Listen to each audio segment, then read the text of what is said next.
From terrible accidents to deadly wars, from giving birth to getting sick, from the day-to-day to an emergency, millions of people around the globe need blood transfusions. They save lives and improve health, but many patients don't have access to safe blood. There's just not enough.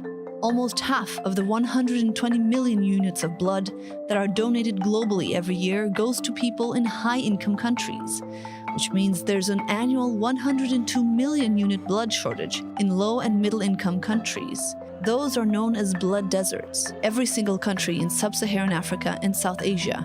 But the problem is global, across countries and income. But one small lab in a city in Israel is working on a solution. So we are developing an industrial process to produce universal red blood cells without donors. The idea is to eliminate the need for donors and to deliver universal red blood cells that will fit anyone, and we could bring them to everyone, anytime.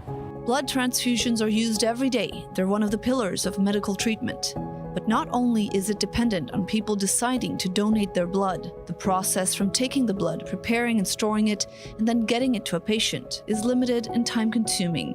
And the existing blood bank technology is logistically challenging.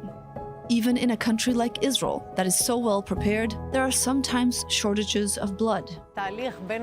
The process from the blood being donated and then being sent on to use can take between 24 to 36 hours. The package is good for 35 days, or maximum 42 days. Someone who needs blood for health reasons, because of an operation or a terrorist action, or even a road accident or a wounded soldier, our job is to supply that blood. Israel's National Emergency Service works around the clock to ensure that there's enough blood available as quickly as possible. The problem is, we're seeing a drop in awareness for the past few years, and it's currently much more difficult to amass those 1,000 portions. C Biotech aims to eliminate that problem entirely. We take stem cells that can proliferate limitlessly, and then make them to differentiate into red blood cells. This is a process that we have to develop. We have to shorten this process, and we have to make it as efficient as possible. If you're ever in need of a blood transfusion, the blood that you'll receive will probably come in a bag looking something like this.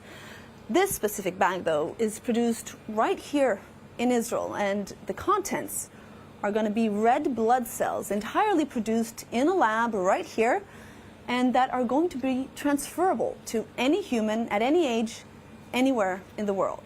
So when you get a blood transfusion, it's not the blood itself that's important. The important part is to transfer oxygen from the lung to the tissues.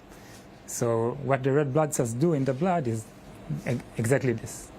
According to the team, there are three main challenges ahead. The technical challenge of making the process more efficient, making it cost-effective and profitable, and then going through the regulatory process. They expect the product to be ready for human trial in 3 years and to start reaching the market in 5 years' time, offering a game-changing solution for a complicated problem. The idea is that we need only one super donor, one person who has the perfect blood. And once we have a sample from this person, once we select this person, we're going to produce a master cell bank of these stem cells. And from that point forward, we don't need any more donors. We could indefinitely produce from that cell line cells, red blood cells, for whole humanity forward.